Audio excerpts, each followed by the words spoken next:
Yeah, we'll just do the common ones, like the no fats, no femmes, no Asians. I mean, you still see those a lot. No, my profile has no shoes, no surface, and no credit, no problem. Hi everyone, I'm Jack Tracy, and this is Dying Alone Together, your pandemic-era guide to navigating the dating and hookup apps right up until I reveal myself to be the fourth horseman of the apocalypse. Now, while I myself prefer hot dogs over tacos, I assume that the advice dispensed in this video will apply to all sexualities and gender identities for the most part. But if anything in this video triggers or offends you in any way, I want you to be sure to submit your feedback to eatme@gmail.gov. Last week, I took a look at some red flags, and you can watch that video here. And this week, I'm going to explain to you the difference between having preferences and being a racist dickhole.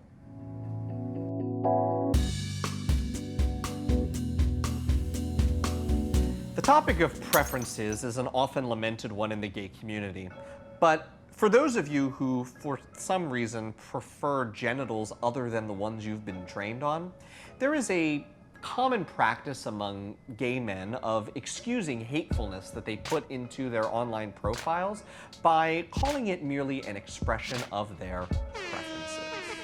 The most common caveats that crop up in advertisements for semen submissions say something like, no fat, no femme, no Asian, no black, no trans. When challenged, those who post these sort of deal breakers tend to calmly explain that they meant no offense, but were just listing their type in order to get the most out of their online dating experience. No, I'm just kidding. They typically fly into a fit of rage and copy and paste a lengthy all-caps diatribe that they have on the ready, considering how many times someone has told them to fuck off. The most typical response you're going to get from challenging someone with preferences commonly involves whataboutism. Something along the lines of, well, am I not allowed to say that I like tall guys or hung guys? Am I not allowed to say that I like blondes or redheads? See, it's just my preference. Now, before you start to think to yourself, oh shit, he kind of has a point, let me now explain to you why no, he fucking doesn't. What this person has responded to you with is a list of things that they like, their preferences, which, when written and expressed that way, are perfectly understandable and non-offensive. A profile that says, I tend to like taller guys, and I have a real thing for redheads, is just fine. You're letting the world know what you tend to lean towards without barring nonconformists from even approaching you in the first place. Think of it this way. You would never write a profile that contains no brunettes. You wouldn't even think to do it. So let's flip this asshole's preferences into what he likes, as opposed to what he deems as subhuman, and let's see how we feel about it. So rather than writing no fats, no femmes, no Asians, suppose his profile said, I tend to go for masculine, cis, fit white guys. While better than hanging a sign on his cock saying who can't drink from the water fountain, it still has a palpable level of ickiness to it, doesn't it? It's not quite the same as I like redheads. Why is that? It might be because this person is describing that his preference is Hitler's eugenics dream. You see why that's problematic? Now, that's not to say that that isn't this person's preference, or yours. I myself have commonly dated cis, white, masculine men.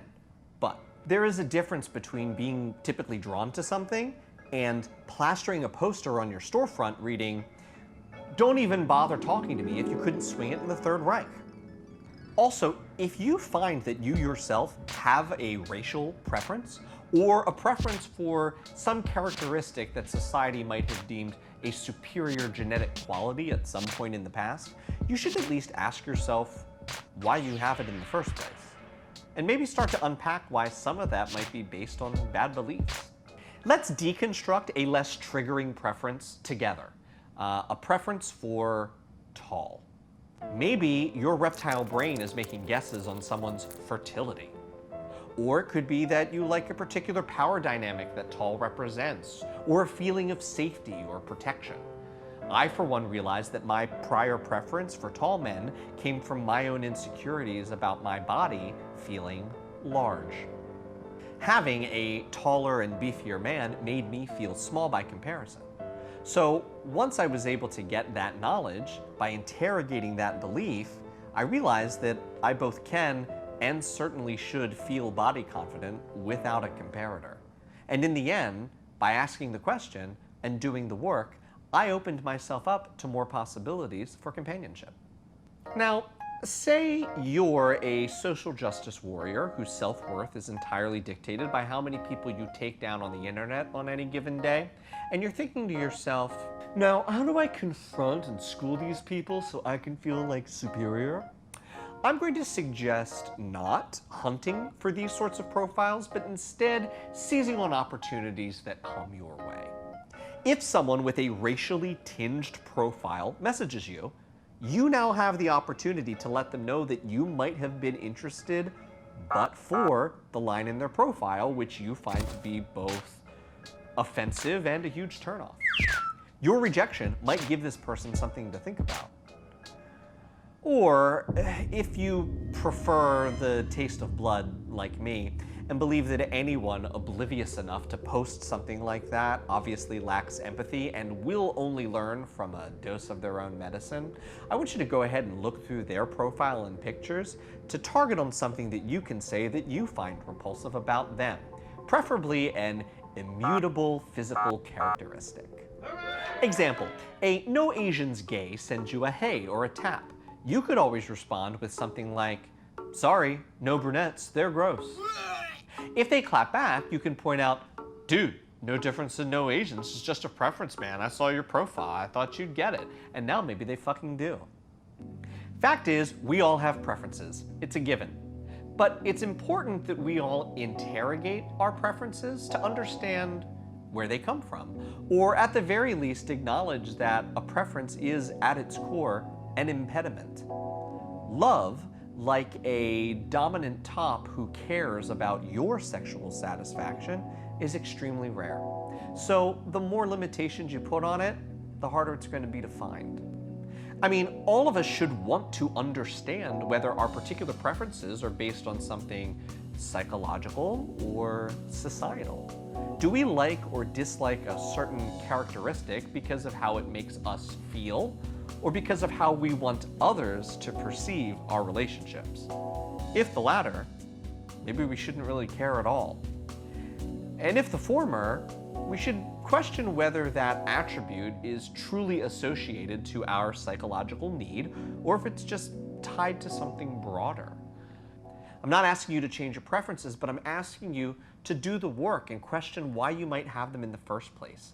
And if it turns out they come from assumptions or beliefs that no longer serve you, or that prove to be a giant pile of horseshit, you might just end up expanding your options in the end.